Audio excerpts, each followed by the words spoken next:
الله الرحمن الرحيم waxaan rabaa inaan maanta ka hadlo xilliga Ramadaanka waxaa jira dad badan oo ka cawda madax xanuun marka hore madax xanuunka oo la socda bisha Ramadaanka ama qofka markuu sooman yahay waa wax aad loo arko diraasaadka inta badan waxay leeyihiin boqolkiiba 40 dadka sooman inay isku arkaan madax xanuunkaas oo laba nooc ah mid fudud iyo mid daran oo qofka saameyn ku yeelan kara shaqooyinkiisa xanuunkaas waxaa keena inta badan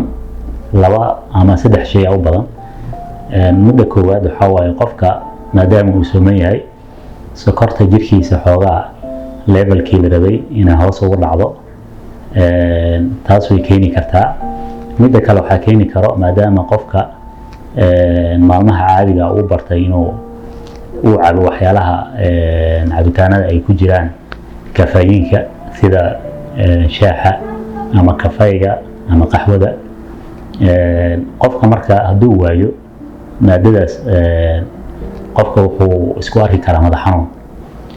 midda saddexaad waxa waaye qofka in maaragtay uu isbedelo nidaamkiisa hurdada ayadana waxaa loo aanayaa in madax xanuunkaas qayb ka yahay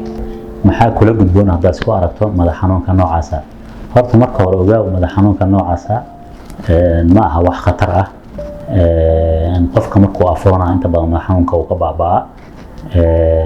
qofka markuu afurayana waxaa fiican inuu ka fogaado waxyaalaha aadka u macaan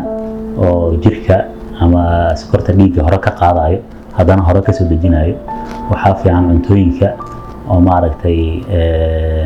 aan sokor badan aysan ku jirin inuu qofka maaragtay ku afuro waxaa kale oo qofka uu sameyn karaa inuu kaga hortago madax xanuunka oo maaragtay uu dareemo markuu uu sooman yahay in cabitaan badan uu cabo intuu afuran yahay sidoo kale markuu suxuranayo in maaragtay uu kafeegiisa iyo shaaxiisa uu cabo xilliga suxuurta iyo midda saddexaad oo ah inuu qofku maaragtay nafarka iska yareeyo haddii ay dhacdo in talooyinkaas ay wax ku tari waayaan ama madax xanuunkaada uu sii kordho markaas waxaa laga yaabaa inaad u baahan tahay baaritaano dheeri ah ama daawooyin kale oo lagu kontaroolo madax xanuunkaas waxaa kula gudboon inaad talo caafimaad weydiiso dhakhaatiirta